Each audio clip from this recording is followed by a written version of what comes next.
आज आपण शिकणार आहोत कोन दुभाजक।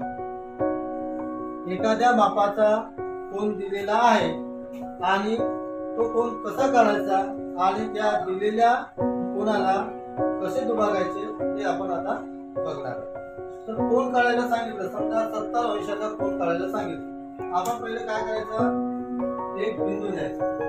समजा एक बिंदू दिल्यानंतर किरण काढायला बिंदूतून रेषेचा आधारानं सरळ रेषा काढली असेल आणि इथं बाण दिलं, हा झाला बिंदू। त्याला नाव द्या, बिंदूला नाव दिलं ओ पी। किती अंशाचा कोन काढायचा आहे आपल्याला? 70 अंशाचा कोन काढायचा आहे। तर 70 अंशाचा कोन काढत असताना एक कोन मापक घ्यायचा। हा झाला कोन मापक। कोन मापक वरून आपल्याला आता किती मोजायचं आहे? 70 अंश मोजायचं आहे। बघा 10 20 30 40 50 60 70 एक बिंदू द्या 70 ला। त्यानंतर पुन्हा स्केल पट्टीचा वापर करा। ही बिंदू आणि हा बिंदू या दोन बिंदूंतून जोडणारा एक किरण काढा। अशा पद्धतीने आणि या बिंदूला एक नाव द्या, आर द्या, ए द्या, कुठे द्या। आता कोण कोणता तयार झाला? कोन आर ओ पी। कोणता कोन तयार झाला? R O P.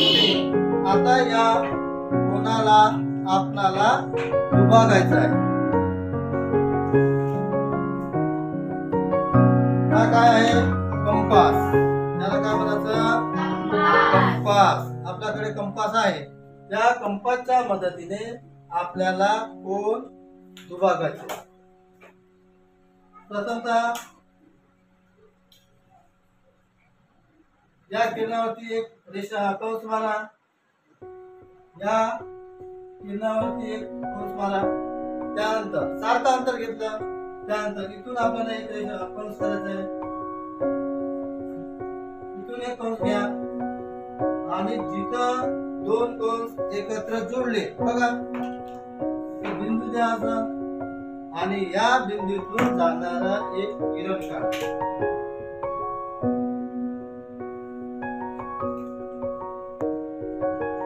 अशा पद्धतीचा एक किरण काढा।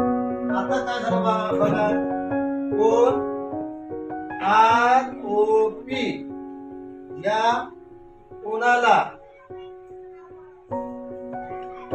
हा जो किरण आहे ओ, आणि इथे एक नाव देऊन द्या एक्स।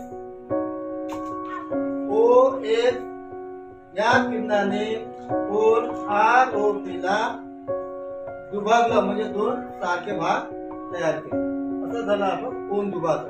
समजलं?